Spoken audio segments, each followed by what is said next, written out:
नमस्कार. श्री ब्रह्मचैतन्य महाराज गोंदवलेकर प्रवचन. आज 14 फेब्रुवारी. आनंद हवा असेल तर नाम घ्यावे. शरीर स्वास्थ्याला लागणाऱ्या शरीरातल्या द्रव्यात जेव्हा कमी अधिकपणा उत्पन्न होतो तेव्हा शरीर स्वास्थ्य बिघडते. त्यालाच आजार म्हणतात.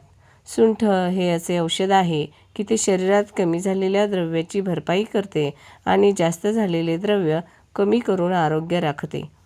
नाम हे सुंठीसारखे आहे.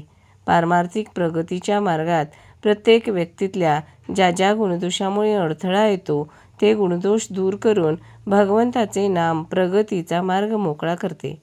म्हणून कोणात कोणतेही गुणदोष असोत त्याने निष्ठेने नाम घेतले की त्याचे काम बिनचूक होऊन तो ध्येय गाठतो. आपल्यात तेलाचा नंदादीप लावण्याची पद्धत आहे. तो अखंड तेवत ठेवायचा असतो. त्यात तेलाचा पुरवठा करावा लागतो. तसे ज्याला आनंदरूपी नंदादीप हवा असेल त्याने सतत नामरूपी तेलाचा पुरवठा करीत राहिले पाहिजे. थोडक्यात म्हणजे ज्याला आनंद हवा असेल त्याने सतत नाम घेतले पाहिजे. आनंदाचा उगमच नामात आहे. केव्हाही आणि कुठेही पाहिले तरी बर्फामध्ये गारपणा हा असायचाच. त्याचप्रमाणे परमार्थाजवळ नेहमी आनंद हा असायचाच असे समजावे. आपण जगामध्ये व्याप वाढवितो तो आनंदासाठीच वाढवितो. पण भगवंताच्या व्यतिरिक्त असणारा आनंद हा कारणावर अवलंबून असल्याने ती कारणे नाहीशी झाली की तो आनंद पण मावळतो. म्हणून हा आनंद अशाश्वत होय.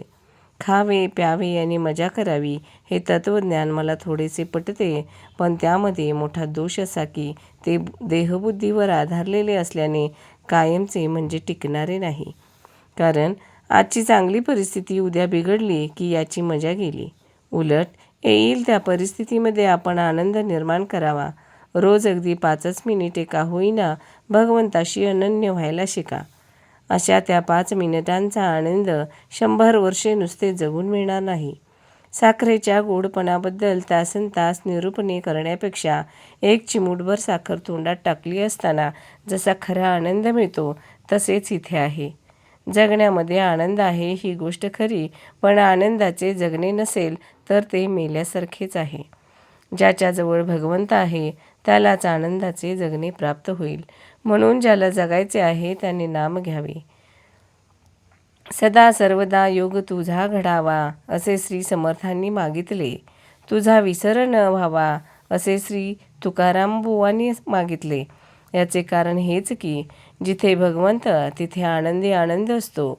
व्यापारी लोक आज रोख उद्या उदार अशी पाटी लावतात.